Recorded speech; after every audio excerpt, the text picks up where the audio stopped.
on a negative foot, 4 o'clock.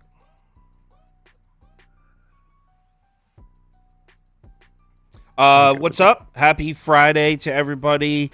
Had an excellent Thursday. Got about 1.57 units, I think it was last night, or yesterday, I should say. So had a great Thursday. That's the good news. Bad news is it looks like, still a lot of baseball left, but it looks like we're starting off, or at least I'm starting off Friday with the loss with the Cardinals. They're down 4-1 in the sixth inning. I bet them too. Yeah, and then the Cubs bullpen is pretty good, so it's not like whatever. A lot of baseball play. Cardinals bats have been hot, so I wouldn't say we're dead in the water in that one. Oh, you know what? Let's run the intro. Welcome to the source. The source. Source. Hey, get the source. All right. So we got 14 more games to get through. A lot of action on the board. I'm betting pretty heavy tonight. If you saw, I had 3 1-unit bets on my ticket, so some games I really like. Let's go ahead and get started with, obviously not this one. This game's already on. Orioles at Rays, and let's run a poll. People are actually arguing in the comments about this game before we even started the show, so let's take a poll from the community, see where they stand on this one. Orioles, Rays, over, under. Poll is running. All right, I'm on Tampa. I got it at minus 142. Minus 140 also, I should say. This line movement definitely points towards Baltimore, but it moves so much that it got the Rays down to an affordable price, if you ask me. Let me pull up my notes. What is it right now? It was the minus 140 about an hour ago. Oh, okay, cool. Because I was gonna say I got him at 150, but okay. I line shopped though. Let's see.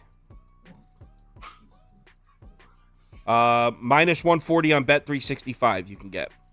So yeah, Rays minus 140. I know Kyle Bradish on the mound for Baltimore, and I know he's been good. I'm not trying to take away any credit from him. In his last 6 starts, he's got a 141 ERA and 0.81 WHIP. Kyle Bradish is truly dealing.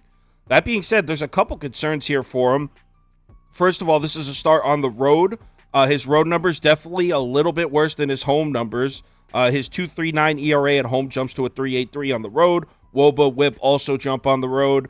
He also has horrible career numbers against this Rays lineup. The current Rays bats are collectively hitting 333 off Kyle Bradish with a 935 OPS. So these Rays bats have hammered Kyle Bradish throughout his career. I know the Rays aren't producing at that high of a level against right-handed pitching right now. Since July 1st, just 21st in WRC+, 14th in isolated power. But this is Tampa, and they're back at home where we know that lineup could be much better. They're still a dangerous lineup at home, even if they're not playing quite as good as they were a month and a half, 2 months ago. So, yeah, on the other side, we got Zach Eflin. And Zach Eflin at home, we already know what it is. He's got a 5.36 ERA on the road. It drops all the way to a 2.34 at home. All of his numbers, WHIP, expected FIP, everything much better at home. He's been great at home in Tampa this year. He's also got really good splits against left-handed bats, which is huge in this lineup. Just a 190 WOBA at home against lefties. Baltimore starts 7 lefties in their lineup, so I think this is a great spot. I know the Orioles bats have been hot, but I think this is a good spot for Zach Eflin to deal. And then you add on the fact that there's no Cano and there's no Batista. 2 best bullpen arms for Orioles. What are you talking about? Maybe. I don't know if we don't see Batista tonight. This is a huge game for Baltimore. So he's going to pitch 3 days in a row? Go ahead and finish. I am finished, bro. Oh, okay. I'm on Baltimore. Baltimore money line I got it plus 150 last night. So whatever the best line you can get it, or I'll take Baltimore. And Baltimore team total over 3.5 at minus 120 as well. I have no idea why anybody in the world is laying a huge price with this Rays baseball team right now. That makes absolutely no sense to me in any way, shape, or form. Because they're going to win. That's why. Okay, we'll find out. So 3-7 their last 10. I keep on going over it. This team cannot be trusted. Last night they gave it away. It was in extra innings. And yeah, Zach Eflin's been really good, but the last 2 times he's seen Baltimore, they've smashed him. Once on the road, that was this year. They got him for 4 runs. It was back in 2020. It was a home start for Zach Eflin, and they like to talk about Zach Eflin at home. Well, they taxed his ass for 4 runs there too. So I don't. 6 years ago.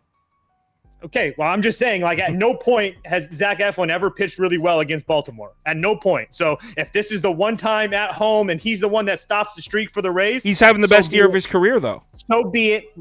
You can pay that 140 price. No way in hell for me. Sauce talked about the bullpens. Yeah, the Baltimore bullpen's pretty taxed, but Batista went I think it was at 8 yesterday, or 15 and 12 the day before. So he's really in that thing. This is a huge game as far as the division goes. I think Baltimore, I think they're 1 game back, or they just took the lead. So this would give them a 2 game lead in that division, where keep in mind the Rays had a stranglehold on it this whole year. I'm not going to continue to underestimate this Baltimore team, and I'm definitely not going to pass them up at a huge price again. Wrong, and wrong. And the community is wrong right alongside you. 45% betting Baltimore tonight, 35% betting Tampa, over and under split, 10% apiece. So the community likes the O's tonight. Good. Go ahead. All you guys, go bet Tampa. Go bet Baltimore. I'll sit with my minus 140 money line on Tampa. Let's go ahead and move on to the next one. Rockies at Marlins. I don't care about this game. I passed. Do you have a bet? Do you want me to stop on it? I just did I did Miami and Angels first 5 money line parlay, first 5 only at plus 105. Miami first 5, Angels first 5, and that's a money line parlay. Yep. All right. Do you want to give any notes on this game, or do you want me to just move on? Just the Rockies first game out of Coors is they're 5 and 17 their last 23. It's just god awful numbers. Braxton Garrett's been good. The only thing that does worry me a little bit is the Rockies have actually been hitting the ball well. I think they're the top 5 in Major League Baseball in hard hit rate in the last 30 days. So, but I trust Braxton Garrett. This is a pretty big game for the Fish. They got to stop the bleeding at some point. So I'll take my chances with the Rockies first game out of Coors on an East Coast road trip as well. That sounds good to me. I'm not laying it. I wouldn't want to lay minus 240 whatever the run line is with Miami. That's why I found another first 5 that I liked and went that. Wait, someone just said Sauce had Rays yesterday. I don't think I did. Whatever. I think you said Rays or pass yesterday. Yeah, that's right. I think I did say Rays or pass. I didn't bet the game yesterday. Padres at Tigers. Let's run a poll on this one. Padres, Tigers, over, under. I'm going super square, and I'm laying big juice again. Another one money line I got at minus 140. I hate that I'm starting off the night with 2 minus 140 favorites, but I don't see any way I could get to Detroit here. Seth Lugo coming off a bad start for sure against the Phillies, but the Phillies have been really getting to right-handed pitching recently. We'll talk about them in a little bit, but the only angle I could see for Detroit is Seth Lugo struggles against left-handed bats a little bit. The Tigers are probably going to have 5 lefties in their lineup. That's the only angle I could see to possibly try and predict some Tigers runs here. But still, even with that, Tigers haven't done shit against right-handed pitching. Since July 1st, they're 25th at WRC+, 27th at on-base percentage. So Detroit hasn't given us much to be excited about offensively. Seth Lugo, before that Philly start, was pitching really well. I think it's a good spot for him to get back on track. On the other side, you have Reese Olson, and if you look at his numbers on the screen, see this graphic, you can see he's got a 3.96 ERA on the season, which looks pretty nice for a rookie. But keep in mind, as a starting pitcher, his ERA is over 5. He's got a 1.50 ERA out of the bullpen, so he's been much better. His numbers out of the bullpen have inflated his season numbers. He hasn't been that great as a starter. Now he's got a pitch against the Padres that pretty much have been the strongest lineup in baseball against righties this month. That might be a bit of an exaggeration, but since July 1st, the Padres are 4th in WRC+, first in isolated power against righties. I guess a glimmer of hope would be the last 4 righty starters to pitch against the Padres did okay. 3.68 ERA and a 1.18 whip, so they were pitched okay against the Padres, but their names were Chris Bassett, Jose Barrios, Alek Manoah, and Zach Wheeler, with the exception of Manoah. Well, Manoah's pretty good too, so those are some good names in there. Reese Olson, and all those guys pitched at home as well. Right, and Reese Olson doesn't belong on a list with those guys. Look, I'm not going to try to tell you that the Padres bullpen has any sort of edge. It doesn't, and that's why I'm taking the money line instead of minus 1.5. But Yeah, I'm on the Padres. I don't see how I can bet the Tigers here. I would love to do it. Really quickly, on that Baltimore bet, Francisco Mejia, who's been like one of the only guys to get RBIs for the Rays over the last week, he is out as well. He went on the IL last night, so that was another reason that I like Baltimore. This game, Padres first 5 on the run line at plus 110, Padres money line. I just think that Seth Lugo is kind of one of the more undervalued guys right now. He's really pitched well in his time for San Diego. A couple bad starts here and there, including his last one against Philadelphia. But I truly trust him to pitch well here. Absolute fade spot for me in Detroit. Scored 3 runs or less in 4 of their last 5 games. I know they've won a few of those games, or multiple games, but those also were against Kansas City. And as Sauce says, Seattle, who's just a horrible, horrible franchise. Absolutely. As we all know. And on top of that, they went from Seattle to Kansas City to now into Detroit without any days off. So it's a kind of a fade spot for me. As far as bullpens wise, Padres are going to have everybody that I would want besides Cosgrove. And the one thing that's a positive about that Padres bullpen, they should have Robert Suarez back. He was supposed to pitch last night. It didn't really end up happening and really work out. But he will be back. I don't know if he's going to pitch today, but he is back on the team. So that's a huge. I like Suarez. Yeah, that is a huge boost for that Padres bullpen. Very similar to what Munoz did to Seattle's bullpen. Me and Sauce have talked about that for multiple weeks now. So that's something to watch as well. And then in Detroit, I think they're down a closer or a setup guy. I can't remember off the top of my head now. Yeah, it's Foley. He's the setup. Okay, he's the setup guy. So, yeah, he's one of their better arms in the bullpen. So it's just all things point to San Diego. It's square as hell, absolutely. But it doesn't really look like that from that pie chart down in the bottom. No, people are betting the Tigers. And I wish I could get there. Yeah, I'll definitely take my chances with the Padres. This is kind of buy or sell with them. They have to start winning some games. This is a huge series for the Padres. Yeah, I agree. And I forgot to mention that the Tigers are missing Foley, who's one of, if not their main arm. It's not the closer. He's the 8th inning guy, but so he's not available. Poll, everyone's picking the Padres as expected. 64% of the poll on San Diego, 23% Detroit, 6% under, 5% over. Let's move on to the next one. Giants at Nats. Let's get a poll running for this one. Giants, Nats, over, under.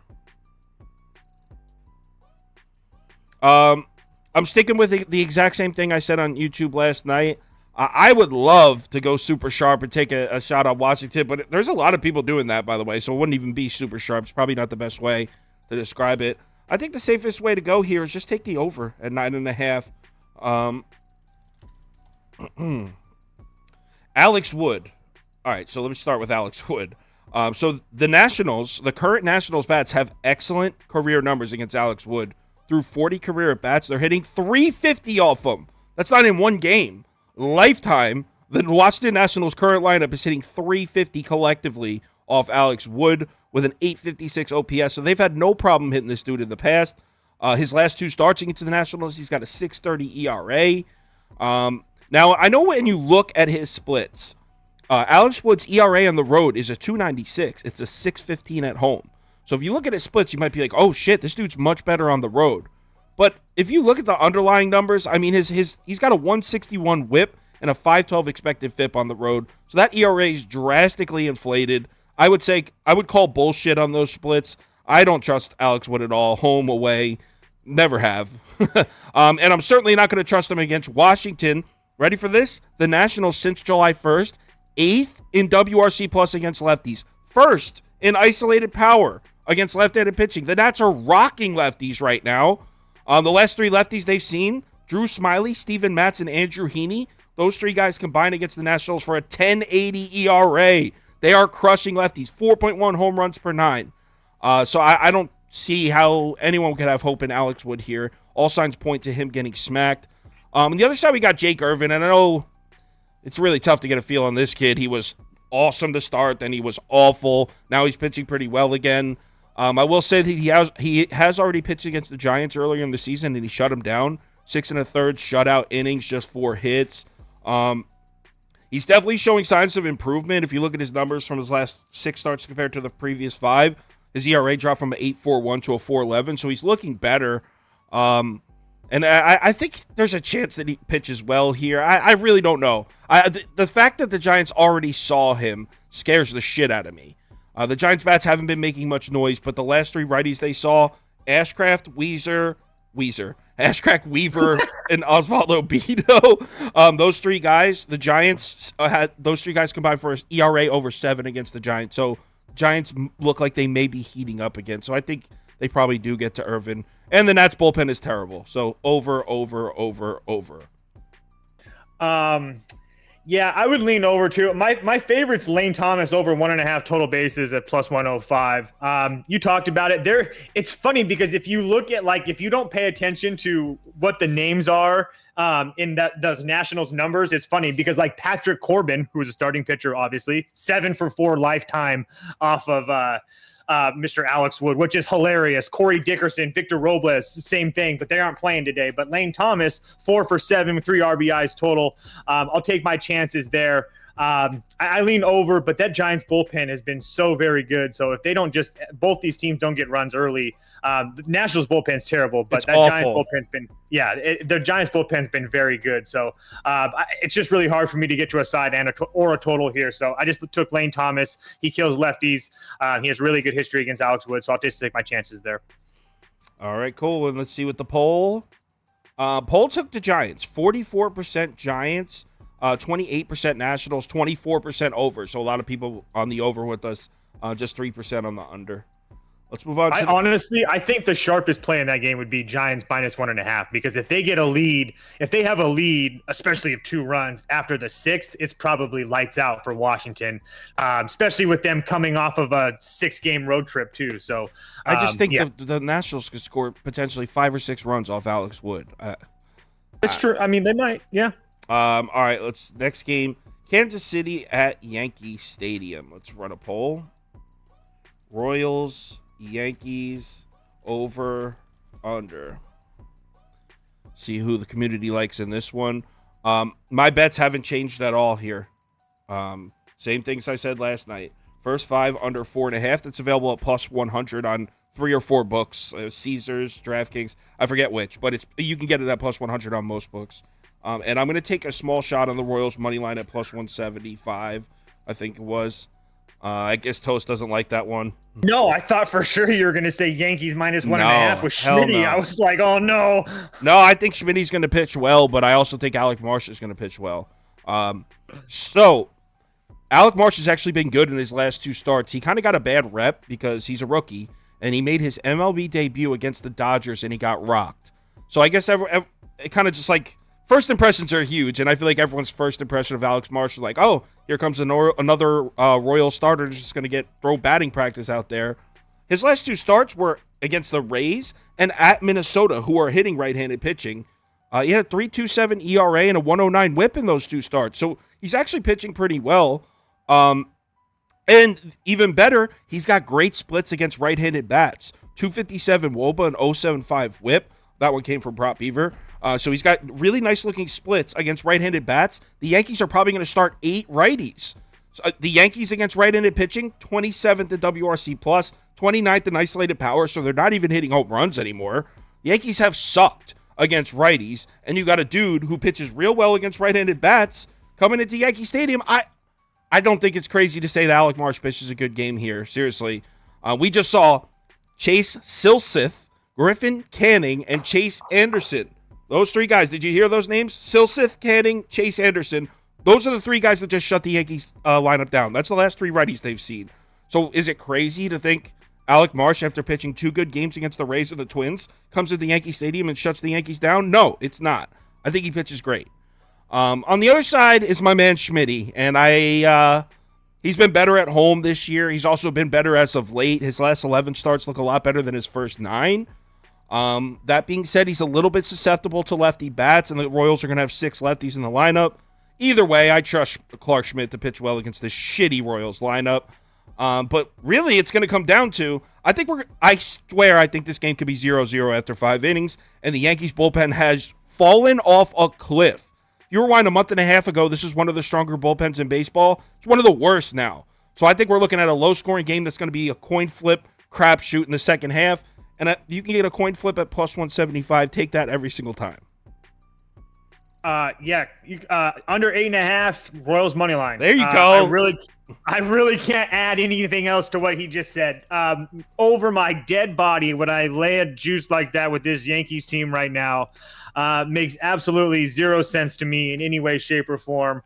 I just nothing else. I really can't really add that much. I went in on that one. I went in on that one. I really can't. I was trying to think of anything that you didn't say that you did. Oh, cherry on top. Yankees coming home from a West Coast road trip. I don't care if there's a day off. It's a terrible spot regardless.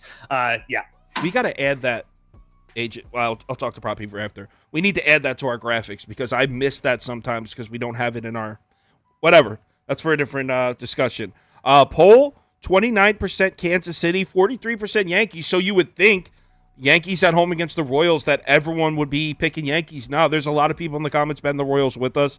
22% under. So it looks like community really agrees with us across the board here. Did somebody just really type Yankees 11-3 in the comments? 11 runs from that lineup right now. I mean, Cubbies. It is now 4-3. Tying runners on first base, 2 outs though. Sorry, let's keep it moving. My hit parlay with Arenado. Thank you. I don't know. I wasn't even paying attention.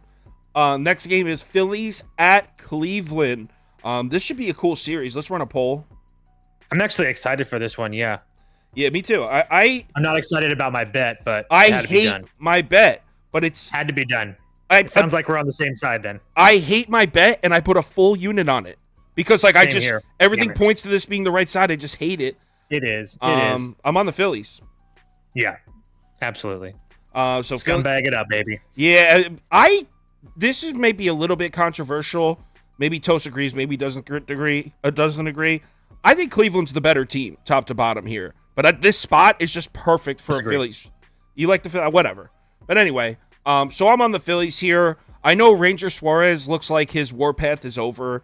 He had a 6-game stretch where he was untouchable, but his last 3 starts, he's got a 5.82 ERA. So it looks like he has come back down to earth a little bit. That being said, he's pitching against Cleveland. Cleveland is smacking the shit out of right-handed pitching. That's not the case against left-handed pitching. You ready for the last 6 lefties to pitch against Cleveland?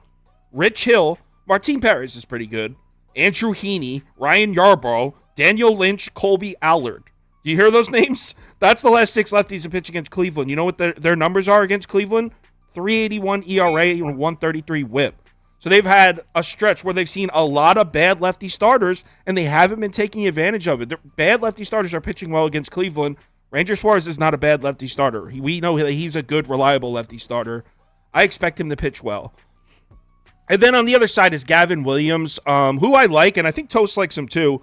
I just don't like him against this Phillies lineup. First of all, Phillies are hitting right-handed pitching really well. Since July 1st, they're 8th in WRC+, 8th in isolated power. So the Phillies are hitting righties. And then on top of that, Gavin Williams has not only struggled at home, he's got a 1.50 ERA on the road. It bumps all the way up to a 5.60 at home. So Gavin Williams has struggled at home, but he's also been struggling against left-handed bats. And we know the Phillies have 5 lefties in their lineup, including 2 of their biggest bats, Bryce Harper and Kyle Schwarber.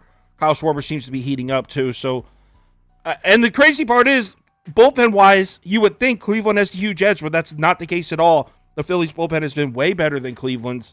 So I have to play the Phillies. I know for a fact I'm going to bet Cleveland in this series at some point, but this isn't the spot for it. I'd like to bet Cleveland against, you know what? I hope Zach Wheeler pitches in this series because I will fade Zach Wheeler in Cleveland, but I'm not going to fade a lefty in Cleveland. Can't really add much more to that besides the fact that, Ranger Suarez, like you said, on the road has been really, really good at not just this year, but in his career. So it's just one of those things that I feel like Phillies took 2 hard losses at home against a really good Milwaukee Brewers team that's playing really well right now. I think getting away from home, getting on the road to face this Cleveland team that I don't care if the Cleveland bullpen is 3 days rest, 5 days rest, worked or not. I don't trust them. They're not pitching that well. I don't care what the numbers say. I don't trust them at all. We saw them blow up in Pittsburgh. I'm not trying to say that they're going to blow up today, but I trust this Phillies team way more. I think the line more than speaks for itself. So I'm all over the Phillies today. I don't get it. Like Clase, Stephan, Like that, I love that bullpen. They just suck right now. What the hell happened? That's what I know, and it doesn't. And sometimes the numbers show it, sometimes they don't. But it's just one of those things where my eye and gut say no. Yeah, I couldn't agree more. Definitely on the same page there. Seems like we have like identical feelings about this game. Let's see what the poll says. Wow, community split right down the middle on this one. So we got 47% of the votes on the Phillies, 44% on Cleveland. So pretty much split right down the middle. 5% over, 2% under. So let's go ahead and move on to the next game, which is Arizona at Cincinnati. Let's get a poll here. Let's see if we're still a Reds program. D-backs, Reds, over, under. Excuse me. Poll running. Cast your vote. Cast your vote. So me, I'm on the Snakes. 100% on the Snakes. Arizona money line. I got it at plus 105. I wish I bet it last night because I saw it at like plus 112. Would have been nice, but I'll take it at plus 105. So I'm not the hugest. This isn't a huge bet on Tommy Henry. I know in his last 5 starts he's been great. He's got a 2.20 ERA in his last 5 starts, but his expected FIP numbers, his expected numbers indicate that he's had some good luck and there should be some regression coming. But still, can't take away credit. He's pitched really well. The case is I just don't trust these Reds bets at all. Do you remember? I don't even have to tell you remember. I know everyone in here remembers when the Reds were crushing the ball. Do you want to know where the Reds rank at home in Great American Ballpark this month? Toast, guess. Where do you think they are in WRC Plus at home? 26. 29th. 29th in WRC Plus. 27th in OPS. So since July 1st, this has been one of the worst lineups in baseball at home. At home in a ballpark that they're known for scoring a lot of runs in. That's what happens at Great American Ballpark. They score a lot of runs. Reds have it. They're hitting the Reds as a team in the month of July at home are hitting just 181 as a team in Great American Ballpark. That's truly awful. Silver lining, if you're betting the Reds, what you're looking at is their numbers against lefties aren't nearly as bad as their other numbers. Since July 1st, they're 16th at WRC Plus, 16th in OPS.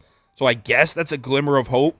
If you're betting the Reds, like, hey, maybe they could still hit lefties. Personally, I'd call bullshit because the last lefty they saw was Wade Miley, and he threw 6 shutout innings against them. So I have no faith in the Reds lineup right now. I'm sure it'll come back at some point, but not right now. And then Ben Lively's having himself a good season, but he, just like Tommy Henry, he's got expected numbers that indicate he's been getting seriously lucky in his last 4 starts. So I expect him to get hit up by a lineup that's back. Yeah, sure. If you look at the Diamondbacks' offensive numbers from the last 30 days, they're not great. But look at the last 3 righty starters to pitch against Arizona. Spencer Strider, 4 runs. 4 runs on Charlie Morton. 7 runs on Bryce Elder. This lineup's back, and it's not like just some random explosion. We know this Diamondbacks lineup can be good as hell. They were for most of the season. So definitely on Arizona. This should be reversed. Arizona should be minus 120 favorites here, and Cincinnati should be the plus 105, plus 110 dogs. I'm on the over 10.5 at minus 115. I can see that. Here's why. Well, he talked about both their guys' numbers. If I had to play a side, it would be the Reds here. Snake's a little too public for me. Just seems a little bit too easy. I feel like that plus money is kind of a trap. That's just a personal feeling for me. But our friends over at Ballpark Pal, plus 43% home run increase at Great American Small Park today. I think both of these lineups could put up 5 or 6 runs. It's going to depend on who pitches better out of the bullpen, but I don't really want to put money on the side. I just want to see these guys hit some fucking nukes. So over 10.5 for me. Yeah, I mean, I could see the over. I could see Cincinnati scoring a couple runs on Tommy Henry, but overall, Snakes are the play. And the comments definitely agree with me. Like you said, it is public. 63% on Arizona, just 21% on the Reds. We are no longer a Reds program.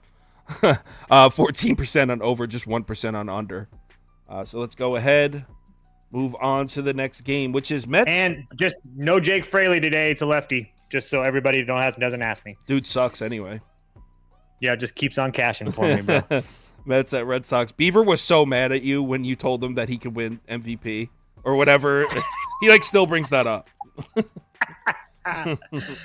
Oh, I can't wait. I love it. Mets, Red Sox over under. Poll is running. Cast your votes. He is having a career year. I mean, no, I am in Prop Beaver's defense, he was saying that earlier in the season. He actually has been raking a little bit recently. So obviously, MVP is a horrible exaggeration. Yeah, on my part. Mets are pass for me. I'm not betting this game. I could go. I don't even want to waste too much time talking about it. I have some notes here, but I trust Kodai Senga more than I trust Cutter Crawford. But I kind of like Cutter Crawford. Red Sox. I think it was Toast who said, or it might have been Prop Beaver. Someone said when the Red Sox are hot, you have to bet them, and when the Red Sox are cold, you have to fade them. I'm beginning to think they might start to be entering the cold, and I know we've only seen it from like 2 of the last 3 games. Not a large sample size, but I'll take the Mets. But I'm not betting this game, so I don't want to waste time talking about it.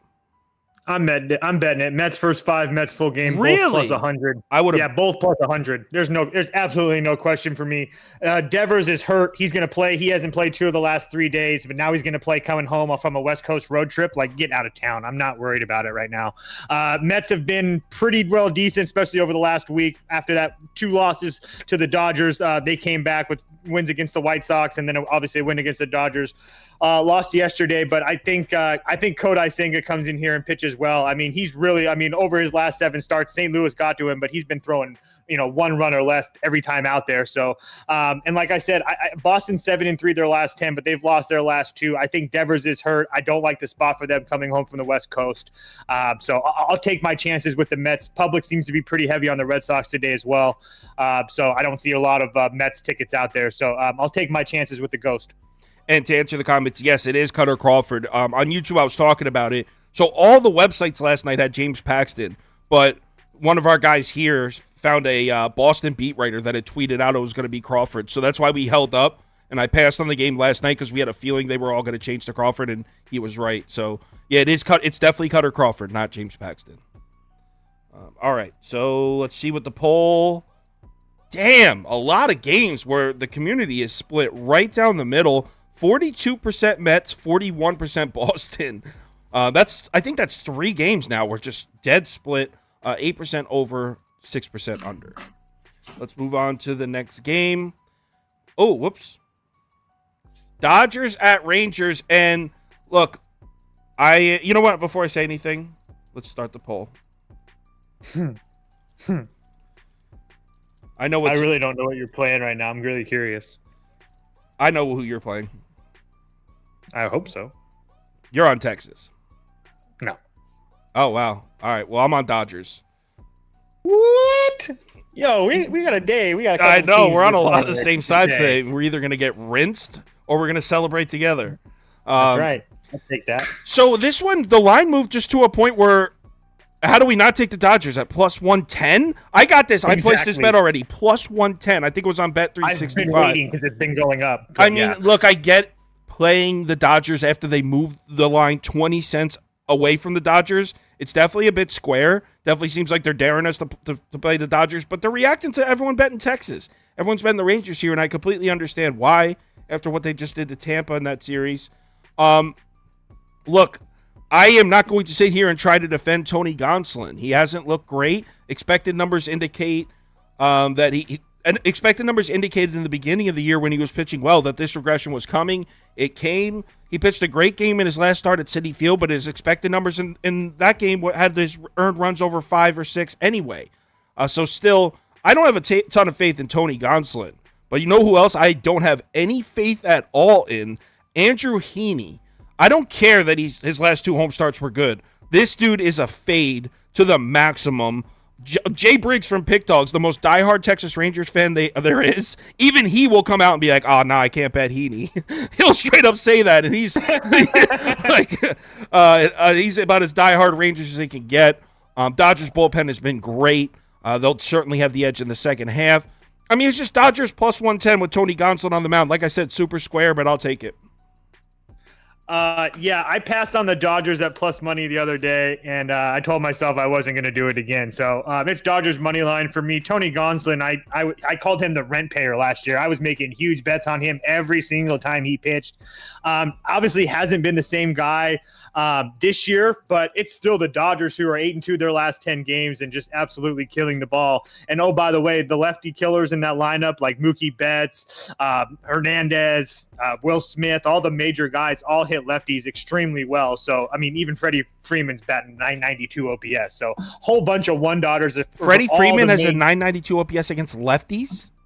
Yeah, he does. Holy shit. He does. That dude and he is... also has a 943 OPS overall over the last 28 days. So Mookie Betts 1.283 OPS the last 28 days. This team is just absolutely raking the ball right now. No way in hell I pass up the Dodgers at plus money today. All right. Let's see if the poll agrees with us. And they do.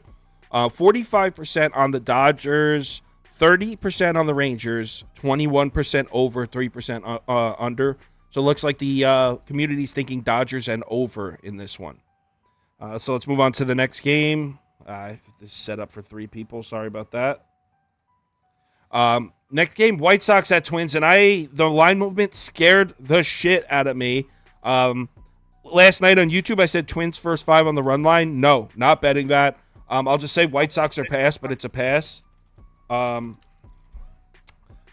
To illustrate what I'm talking about. So this graphic doesn't really show it. Shit. But anyway, what happened was, I'll make this graphic big so you can kind of see it. My other chart shows it better. I should have had that one ready. Sorry about that. But so look at this. This line is dropping and moving towards Chicago, even though everyone's betting Minnesota. Minnesota Twins are the most public play on the board, and White Sox was plus 144, dropped all the way to a plus 130 consensus. So that scares the shit out of me. The sharp in me wants to just blindly bet the White Sox, but I'm not going to do it. But just because Joe Ryan at home against Lance Lynn. The Twins have historically smashed Lance Lynn, certainly in the last year or two. So White Sox are pass, but it's a pass. Yeah, I literally can't agree anything else. I would love to play first 5 run line with Joe Ryan, especially in a bounce back spot but I can't do it. It's way too public. The line moving scary. Minnesota's coming home from Seattle. It's kind of like a West Coast road trip for them. I don't like the spot either. So it's just a pass for me. I'll probably play Eddie Julian total bases again because he hunts fastballs and that's what Lance Lynn does. But besides that, yeah, it's a big pass for me. The crazy part is this would have been a bet I would be down to place even if it was public. I would have been down to do Minnesota first 5 and laid minus 125, minus 130 juice. But the fact that the line's moving the wrong way scares the living shit out of me. So yeah, let's just move on.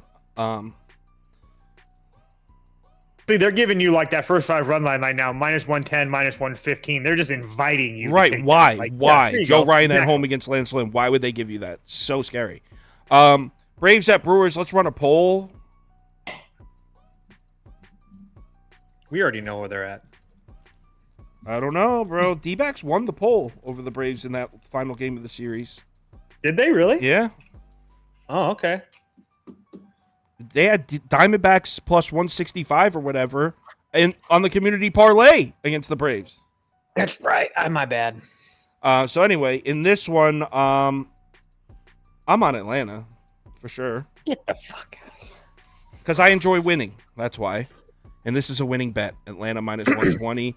Not a bet on Michael Soroka, that's for sure. It's definitely not a bet against Freddie Peralta. Yes, it is.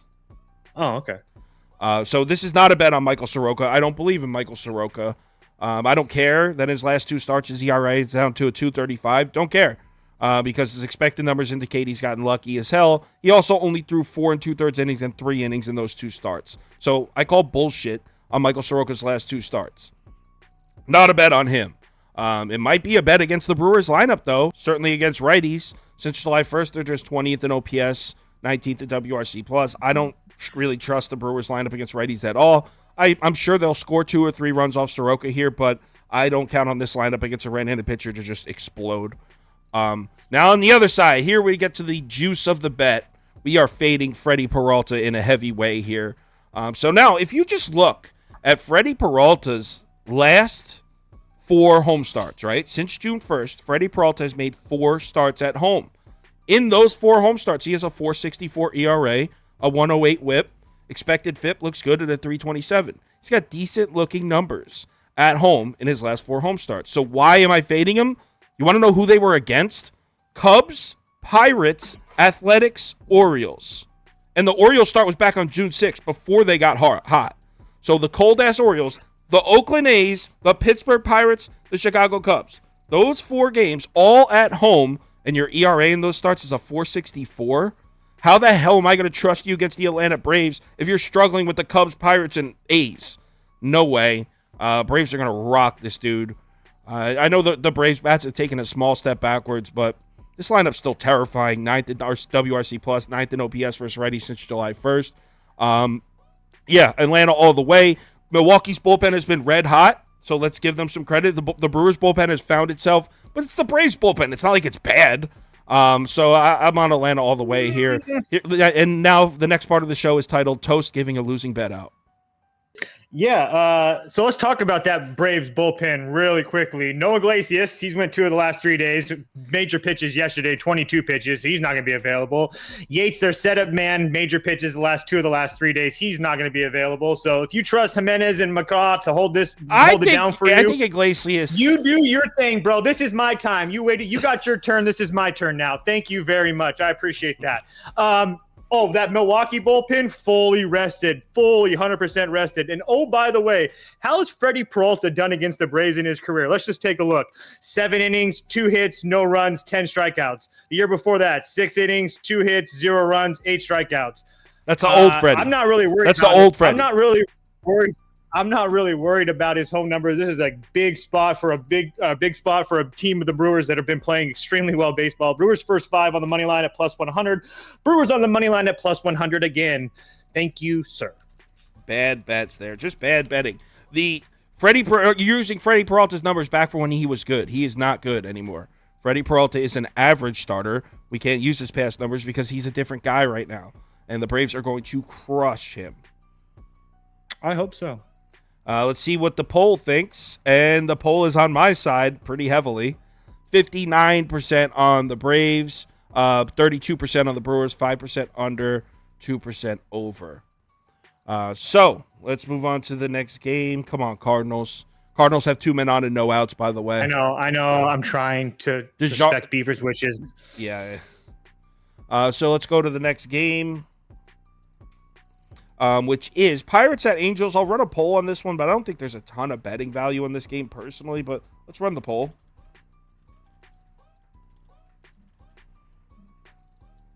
All right, Pirates, Angels, cast your votes. Personally, I put Angels or pass for this one. Didn't make my ticket. I'm not betting it. But let's just put it on the screen. Angels or pass. Strikeout. Yeah, I know. Okay. So I just can't get there with Pittsburgh. I'd love to, but it's Ohtani at home where he's been much better. Ohtani's also coming off 2 bad starts in a row. They were against the Padres and the Astros. So let's excuse me. So let's give him a little bit of slack here. He pitched against the Padres and the Astros. Now he's at home pitching against the Pirates, who are dead last. Pirates are 30th in batting average, 30th in OPS, 30th in WRC plus against right-handed pitching since July 1st. Ohtani should absolutely deal here, and coming off 2 bad starts, I fully expect him to. Yohan Oviedo, I don't dislike him, but the Angels have got to the last 3 of the last 4 righty starters they pitched against, so I expect the Angels to get to him. I'll say Angels or pass. I would probably do Angels minus 1.5. I had to take a piss real quick. Yeah, so it's super juicy, but I've made a decent amount of money doing this. It's Angels first 5 on the run line. It's 150. It's minus 150. It's definitely not cheap. So it's not something that I'm like saying that's a huge play for me. I mean, I'm putting 1.5 units on it to make a unit, but I'm just saying that it's definitely juicy. But like Sauce talked about, he went back-to-back. He starts against on the road at the Padres and then at home against Houston, and he got rocked in both of them. But the 2 starts before that, against the Dodgers and against the White Sox, he went 7 innings against the Dodgers, only gave up 1 run, went 6 1/3 against the White Sox, only gave up 1 run. On the road at Texas, only gave up 2 runs. So I really don't worry in any way, shape, or form with Shohei Ohtani getting hit up by the Pittsburgh Pirates. And like I've said many times before, like I'm just going to continue to fade this Pittsburgh Pirates team until they give me a reason not to. I faded them yesterday. In the first 5, I got really lucky because they ended up getting to that bullpen, but I really don't like this spot for them. And on top of that, they're having to fly cross country essentially. I know they had a day off, or sorry, it was 2 days ago. I know the Pirates had a day off in between there, but they're not a team to be trusted. So I understand it's juicy, but I have no problem doing it. I've made a lot of money this way. What'd you say? Angels first 5 on the run line at -150 for 1.5 units. Yeah, can't really argue with that. Yeah, I gotta stop doing that. I drink a big ass coffee around 30 minutes before the show starts because like to get my energy up, and then I'm about 30 minutes in, I'm like, oh shit. Let's see what the poll says. Obviously, everyone's voting the Angels here. 76% Angels, 13% Pirates, 6% over, 3% under. All right, let's move on to the next game, which is the Astros at A's, and this is a pass for me. I mean, I guess I'll run a poll, but like everyone's going to vote Houston. What's the point? We know what everyone's going to vote. Yeah. So, I mean, do you have anything? Do you have a bet for it? Yeah, I played over 7.5. I thought that number was a little bit too low for me. Framber should deal. I do think that I don't know. I thought Bello would deal the other day too, and he didn't really do that. So Oakland's been surprisingly really good. I played Houston last night and got very lucky with Alex Bregman coming back, but Houston's not going to have Ryan Presley. He worked back-to-back nights. I mean, Abreu went 16 pitches last night, so they saw him. I don't really. I mean, Oakland has their full bullpen, but I don't really worry about it. So I'm going to play over. I think we see some runs here in this game. And then the reason I'm not playing the Astros is not, like I said, I got lucky last night in Oakland. I don't know the exact number, but they're like 27-13 their last 40 games on the run line. It's a crazy number that they've been playing close games. So this idea that Oakland's just this horrible team is kind of like a fallacy because they've actually been playing a lot of close games. Yeah. Oh, he's in there. They called him safe at third. Yes. He stole third. How about that, Tyler O'Neill? Yeah. Great base running.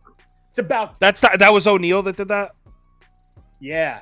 Jordan Walker into second. Yep. All right, let's go to the final game. Blue Jays at Mariners. Yeah, we need to run a poll on this one, definitely. Run the poll. Let's see how many educated, smart bettors we have watching. Bring up those pie charts, too. We will bring up the pie charts. Here they are. Well, the public's pretty split on this one. Public slightly leaning Seattle, sharp action slightly leaning Toronto, but it's pretty split. All right. Poll is running. Cast your votes. My bet for this game is, of course, I am on Toronto.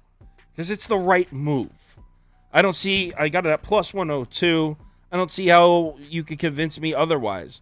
Toast enjoys losing money on Seattle. It's like a fetish he has. I don't really see it. So first of all, Kikuchi's been solid. I know he got rocked in 2 of his last 8 starts. 2 of them, he had 2 bad games. But his expected numbers all hovering around 4 even or lower consistently. He's been great. Well, not great. He's been solid. That's the perfect word. He's been consistent.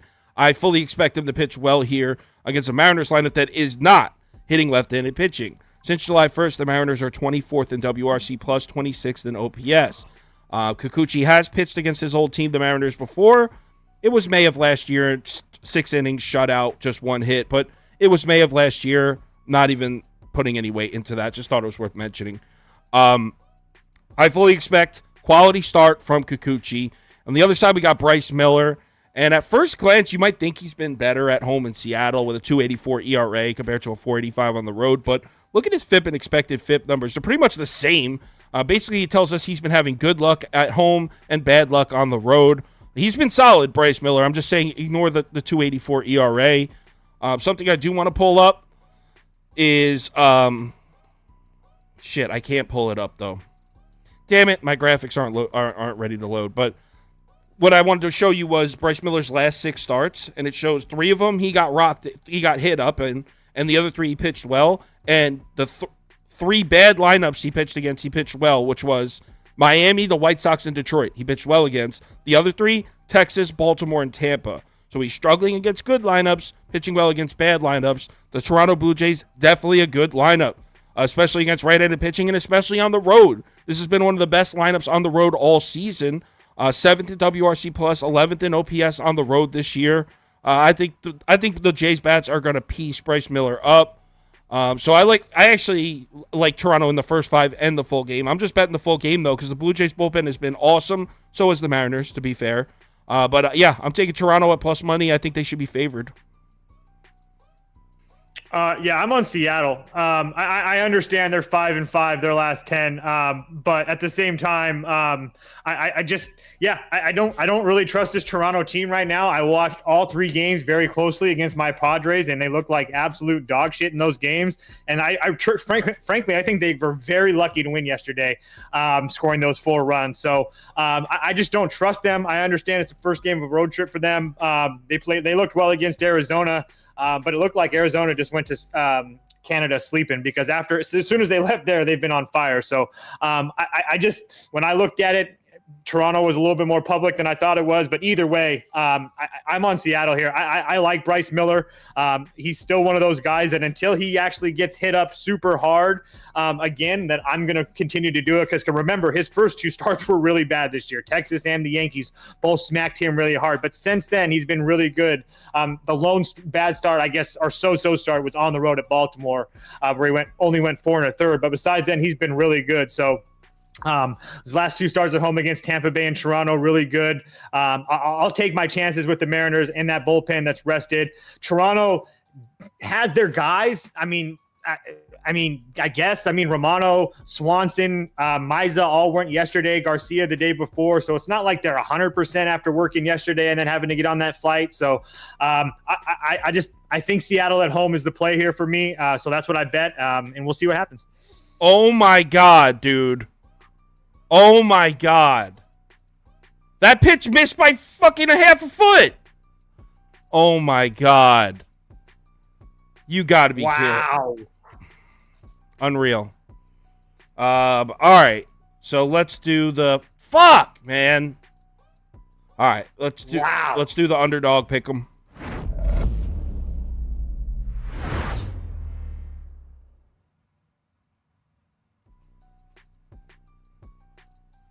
Oh, the umpire just giving the game away. All right. You got to be kidding me. So the underdog pick'em is... Hold on 1 second. That's yesterday's. That's up there. There's today's. This comes from Prop Beaver himself. He did this one. We got Braxton Garrett higher than 6 strikeouts. Alec Marsh higher than 5.5 strikeouts. Seth Lugo lower than 2.5 earned runs. And Clark Schmidt lower than 6 strikeouts. So that pays 10 times out. If you don't have an underdog account, it's available in the following places. Any state that's highlighted in orange. Use the promo code BET, B-E-T, and that will match a $100 deposit bonus. So if you deposit $100, they give you a free $100 to play with. So yeah, hopefully Prop Beaver comes through for us there. Now let's do the community parlay.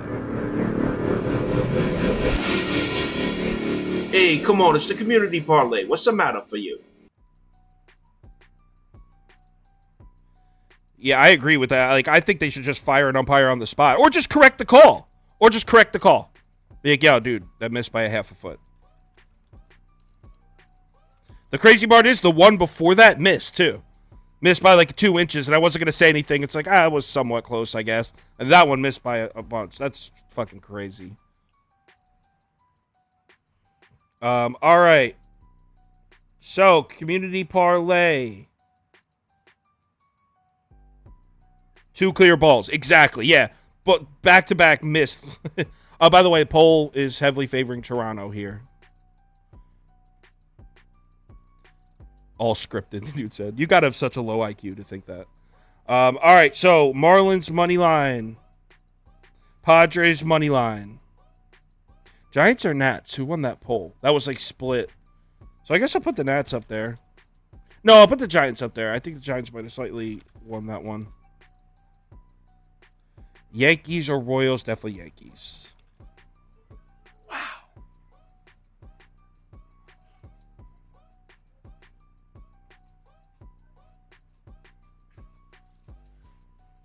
All right, looks like the Padres taking an early lead.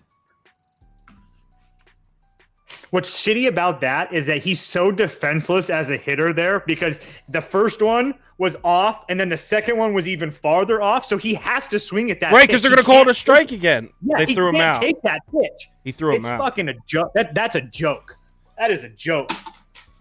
5, 4, 3, 2. Alec Burleson is starting to become the new fucking Angel Hernandez. Marlins money line. Do you think he has somebody in his ear that's like, yo, dude, you messed up bad? No. Because I feel like in the NBA that happens sometimes. Because I noticed that sometimes like there's a lot of makeup calls. I'm sure that they're told, like, in between, like, oh, yo, on the monitor, I saw that. That was 4 inches off. That was 2 balls off the plate. I mean, yeah, I'm sure they get told and stuff. Probably not by somebody in New York in their ear, but I think they know. All You right. guys can call for robot ups as you want. It's not going to be what you think it is. No, I'm just saying that should be corrected. It was. No, I'm going to the comments. On the comments. Oh yeah, well, by I don't know what they mean, but by robot umps, I mean that should be corrected. That was wrong. That would have been corrected. The first one would have been probably corrected, to be honest. Yeah. So this looks like the D-backs by a landslide. Yeah, we can end this one quick. So we got Marlins money line, D-backs money line. Man, I kind of want to bet the Reds. So we left off right here. Twins money line, Braves money line, Angels money line, and we'll go Astros money line.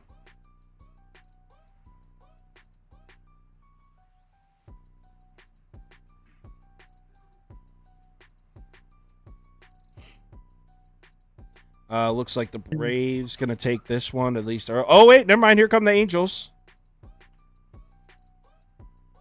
And to the comments, I don't mind the idea of robot umps. My issue is that everybody that calls for robot umps has no idea how they're going to work. So they think they're going to fix all these calls like foul balls down the line and all this stuff. And it's just not how it works. So I just challenge people to understand how it's going to work before you make I mean, decision. it works in other sports. Yep. Baseball is way different. Braves are the third leg. I mean, no one knew how replay and stuff was going to work in other sports either. And it's clearly like in other sports, in the NFL or the NFL and football in general is huge, where it's just like you couldn't even do it without replay now because people would literally riot.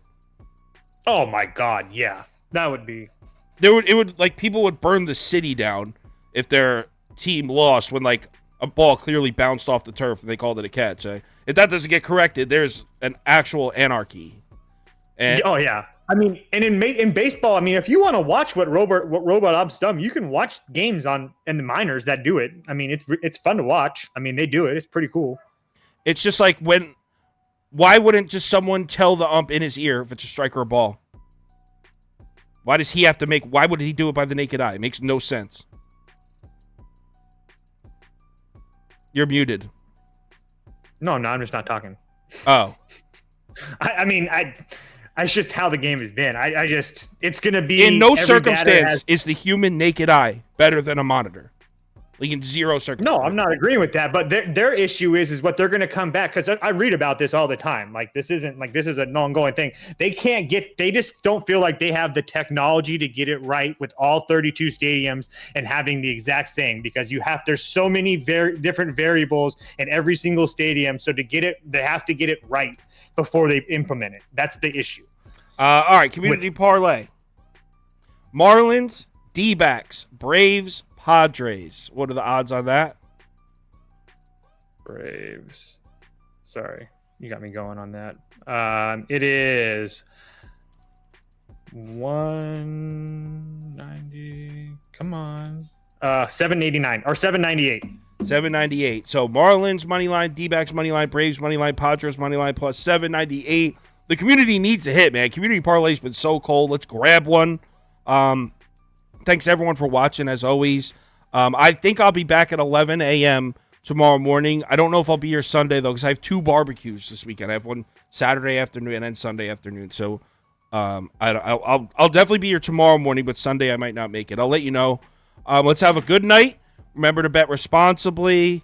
Hit us up on Twitter if you need us. Have a great night. Have a good night.